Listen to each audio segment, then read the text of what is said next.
Hello, I am Mike. Hello, I am Lily. Welcome to English Podcast Flow. Okay, so you've brought us some really interesting stuff today. Yeah. Articles on productivity and mindfulness, Yeah. even a blog post from someone who says they found success after they stopped trying so hard. Right. And it seems like the common thread here is this idea that sometimes letting go can actually be the best way to get what you want, Hmm. which is pretty counterintuitive, right? It is, yeah. So that's what we're going to be talking about today. Sounds good. This idea of the law of least effort. Yeah. How it works, how we can use it. Exactly. So we want to explore what this law actually means and how it shows up in the research you've given us. Right. And most importantly, how our listeners can start applying it in their own lives to maybe find a smoother path to their goals. Absolutely. Because when you look at all the material, there's this recurring theme that maybe this whole hard work equals success thing Right. is only half the story. Yeah. And some of the studies you sent on burnout and how too much effort can actually backfire, Hmm. they really support this idea that we need to know when to push and maybe more importantly, when to just kind of go with the flow. Yeah, it's like there's this hidden efficiency in things that minimize friction, Exactly. whether it's ecosystems finding balance or people having breakthroughs. Hmm. It's fascinating. It is, and it really makes you think. Yeah. Especially that article about the entrepreneurs who struggled at first, Oh, but then changed their approach and found success in a way they never expected. Interesting. We're always told that grit and perseverance are the keys. Right. For sure. But maybe sometimes we mistake stubbornness for dedication and end up wasting a lot of energy going in the wrong direction. Yeah, maybe we're pushing when we should be pulling, so to speak. Exactly. So let's break this down. Okay. What exactly is this law of least effort? Well, it's not about being lazy Right. or not working hard at all. Of course not. It's more about working smart, Okay. about being aware of how we use our energy and realizing that sometimes the best way to get where we want to go is to stop fighting the current, so to speak. To align ourselves with the natural flow of things. Exactly. And the research on stress you sent really highlights this. Oh, how so? Well, when we're constantly struggling and resisting, we use up our mental resources. Yeah. It's like we're running on fumes. Right. And that makes it even harder to find good solutions. So the law of least effort is saying that by stopping this struggle, Yeah. by going with the flow, whether it's in a project or a relationship or even just our own internal rhythms, Mm-hmm. we can actually achieve more with less friction. Exactly. And more sustainably, too. Right, because we're not burning ourselves out. Exactly. It's like the principle of leverage in physics. Oh, I see. The small amount of force applied in the right place can create a huge impact. That's a great analogy. And the law of least effort is about finding those points of alignment, Where our actions work with the natural forces already at play. precisely leading to better and more efficient outcomes. I love that. So one thing that really stood out in that blog post about the entrepreneur Yeah. was how much they tried to control every single aspect of their business in the Oh, beginning. right. They were micromanaging everything Exactly, trying to predict and dictate every outcome. and stressing themselves out in the process. Big time. And it seemed like that was actually holding them back. Absolutely. And this brings us to a really important part of the law of least effort. Letting go of the need to control everything. Yes, because as much as we might want to, Yeah. we can't control everything. It's impossible. Life is full of surprises, For sure. unexpected twists and turns. Always. And a lot of the material you shared talks about this, Okay. the inherent unpredictability of life. Right. We can make plans, Yeah. try to anticipate everything, But something always comes up. always. And the studies on resilience and acceptance, Mm-hmm. they emphasize the importance of adapting to the unexpected. Instead of clinging to a plan that's no longer working. Yeah. So when we try to control every little detail, we end up exhausting ourselves. Totally, mentally and emotionally, Yeah, it's like we're swimming against the tide. and not getting anywhere fast. Or even worse, getting pulled under. Right. And we can also miss out on opportunities. Because we're so focused on our own plan. Exactly. We become blind to new possibilities Like that entrepreneur who finally found success when they let go of their original idea. and listen to their customers. Exactly. So it seems like letting go of this illusion of control can actually free us up Yes. to respond more effectively to whatever comes our way. And with more energy and creativity. So what happens when we actually do let go of the reins a little bit? Well, according to the research on stress reduction, Mm-hmm. we start to feel a lot less anxious, Makes sense. because we're not constantly fighting against the unpredictable nature of life. Right. All that energy we were using to worry and try to manipulate everything Yeah. becomes available for other things. So we have more energy overall. Exactly. And some people even find that when they stop trying so hard to force a specific outcome, they end up with something even better than they imagined. Wow. So it's like by letting go, we open ourselves up to new possibilities. Exactly. Possibilities we might have missed if we were too focused on our own limited view. It's like the universe has more room to work its magic, Right. And we also start to trust ourselves more. to adapt to whatever happens. Exactly. And to trust that things will work out somehow. It sounds so liberating. It can be. To move from a place of constantly striving and controlling to a place of trust and allowing. Yeah, it's a real shift in perspective. So this idea of aligning with the natural flow Yeah. seems to lead us to this other concept of following the path of least resistance. Right. We talked about this earlier with the door analogy, Mm-hmm.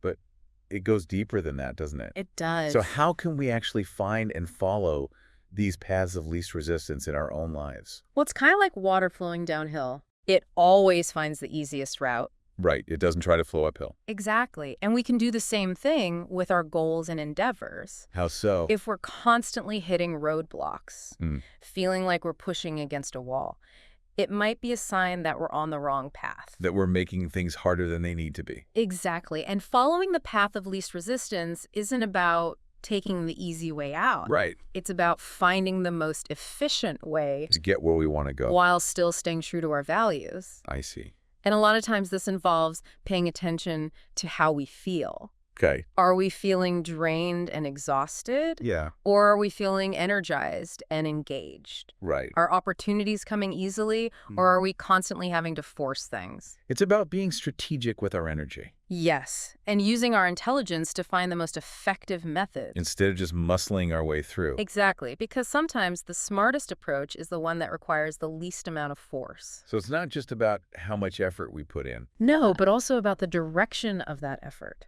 Precisely. And having the awareness to know when we're going against the current. Mm-hmm. But what if we're really passionate about something, Yeah. even if it seems difficult? Right. How do we know if it's a worthwhile challenge or just a path that's unnecessarily resistant? That's a great question. And the material you sent talks about this Mm-hmm. in terms of intrinsic motivation Mm. and aligning our actions with our values. Okay. A worthwhile challenge, even if it's hard, Yeah. often comes with a sense of deep engagement. Right. Like we're learning and growing, Well, even if there are obstacles. it feels meaningful. Exactly. And we feel like we're moving in a direction that resonates with us. Okay. The resistance we experience might be external, Yeah. or it might be our own limitations. Right. But it doesn't usually lead to constant exhaustion or this feeling that something's fundamentally wrong. I see. On the other hand, a path that's unnecessarily resistant often feels draining. Even if we're putting in a lot of effort. Exactly. Like we're constantly hitting roadblocks that just feel arbitrary Mm-hmm. and not making any real progress. Right. So it comes down to being honest with ourselves about how we're feeling Yes. and whether we're actually learning and growing through the challenges. Or just getting burned out. Right. And sometimes our passion can blind us to the fact that maybe our approach isn't the best one. So we need to be willing to adjust our course, Exactly. even if we're really passionate about the goal. And finding a different approach doesn't mean we're any less passionate. Right. Okay? It just means we're being smarter about how we use our energy. Exactly. Now, another big source of resistance that I think a lot of people struggle with Yeah. is fear.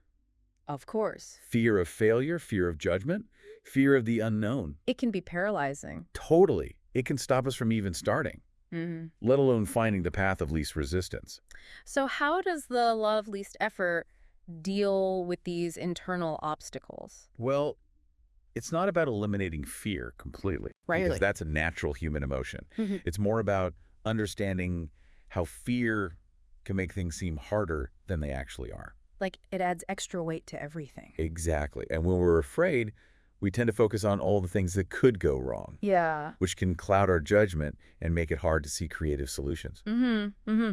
Or to take those intuitive leaps that might lead us down a better path. When we're relaxed and focused, Yeah. we can tap into our creativity and solve problems more effectively. Just like relaxation allows things to flow more smoothly. Exactly. Yeah. And the law of least effort encourages us to find ways to reduce stress. Like mindfulness, Yes. getting enough rest, Mm-hmm. doing things we enjoy. Exactly. So it's not just about managing stress, when it happens, Right. but of cultivating a more relaxed way of being in general, Exactly. And that makes Yeah. it easier to find those paths of least resistance. and to achieve our goals with less effort. Precisely. Now, this also seems to tie into the idea of doing what feels natural. Because when we're doing things we enjoy, Yeah. it often doesn't feel like work. It feels more like play, Exactly. and we can get so much more done. So how does this idea of doing what feels natural fit into the law of least effort? Well, a lot of the career and personal development material you sent talks about this. This idea of intrinsic motivation. When we're doing things we love, Yeah. things that align with our talents and interests, Great. we don't need external motivation. It comes from within. Exactly. And the law of least effort recognizes this. Okay. It suggests that by aligning our work and hobbies with our natural inclinations, we can create a life that feels more effortless and fulfilling. Because we're working with our natural energy. Exactly, not against it. So it's about finding that sweet spot where what we enjoy, what we're good at, and what's valuable to the world all come together. Exactly. And when we're operating in that space, Uh-huh. we're naturally more efficient and effective. And we feel a deeper sense of satisfaction Absolutely. because we're being true to ourselves. Exactly. Now, thinking about internal baggage again, Yeah. a lot of us tend to hold on to regrets and dwell on past mistakes. It's so easy to do. It is, and it can really weigh us down. It can. So how does this affect our ability to embrace the law of least effort? Well, a lot of the self-help and therapy articles you sent Yeah. talk about how dwelling on the past can drain our energy and focus. Makes sense. We're essentially stuck in a time warp. Right, reliving things we can't change. Exactly, and that creates resistance. It makes it harder to move forward. Mm-hmm. So the law of least effort encourages us to accept the past Yes, to learn from it without getting bogged down by it. and to focus on the present moment. Because that's the only place where we have the power to act. It's like we're carrying around all this extra weight Mm-hmm. and it's slowing us down So forgiveness is a big part of this. above ourselves and others. Yeah. Letting go of resentment and regret. So we can free up that energy and use it for something positive. It's like we're releasing the anchors that are holding us back. Exactly. Now, another thing that I think can create a lot of unnecessary effort Mm-hmm. is the need to impress others. Oh, absolutely. We spend so much time trying to get external validation, Yeah. like buying things we don't need, Mm-hmm. doing things we don't enjoy. It's just to fit in. Exactly. And all of that takes so much energy And it doesn't even feel good. because it's not authentic. Right. So how does the law of least effort view this need to impress others? Well, it basically says that true fulfillment comes from within. From self-acceptance? Exactly. Not from trying to live up to other people's expectations. Right. And when we let go of this need for external validation, Uh-huh. we free ourselves to make choices that are truly aligned with our values. And that requires a lot less effort It does. because we're not constantly trying to be someone we're not. Exactly. So it's about shifting our focus from external measures of success Mm-hmm. to internal ones. Like how we feel about ourselves. Right. And that leads to a much more authentic and sustainable way of living. So it's about being true to ourselves Yes. and trusting that that's enough. Exactly. Now looking at all of this together, Mm-hmm. it seems like the law of least effort is ultimately about working with life Yes. instead of against it. Exactly. And a big part of that is this idea of letting go. Mm-hmm. So can you summarize how letting go actually leads to greater success? Sure. Well, it's about letting go of the need to control everything, Yeah. trusting the process, Mm-hmm. releasing fears and past burdens, Right. and letting go of the need for constant external validation. And when we do that, Mm-hmm. we reduce internal resistance Exactly. and create space for new opportunities and solutions to emerge. And a lot of the success stories you shared, they Yeah. highlight this. They do? People often achieve breakthroughs when they finally surrender, Mm-hmm. when they let go of their preconceived notions about how things should be. And this letting go isn't passive. No. It's an active choice. It's about focusing our energy on what we can control. Our intentions, our actions, our responses. Exactly. And letting go of attachment to specific outcomes. So we can align ourselves with the natural flow of events. And that often leads to better results with less effort. And greater well-being. Absolutely. Because we're not constantly fighting and stressing. So the law of least effort suggests that true success and fulfillment Mm-hmm. often come from opening our hands and trusting the journey. Exactly. It's a beautiful paradox. This has been a really insightful conversation. Yeah. It's definitely a different way of looking at how we approach our goals. And it's important to remember that it's not about being lazy. Right. It's about being smart with our energy. And aligning ourselves with the natural currents of life. So for our listeners, Yeah. think about those areas where you feel like you're constantly pushing uphill. Mm-hmm. Could there be a different way? What would it look like to let go of control a little bit? Or to find a path of least resistance? Maybe try a small experiment. Yeah. See what happens when you release the need to force things. It might surprise you. Thanks for joining us for this exploration of the law of least effort. It was my pleasure. We hope it's given you some new ideas to think about. And maybe a new way to approach your goals. We'd love to hear what resonated with you. Feel free to share your thoughts and experiences. Your insights could help others who are exploring these ideas too. Absolutely. Thanks for tuning in to English Podcast Flow. Until next time. Goodbye for now. If you enjoyed this episode, please like and subscribe. It really helps our channel grow and reach more English learners like you. By subscribing, you'll never miss a new episode, and by liking the video, you're letting us know you want more helpful content. Thank you for your support. It means so much to us.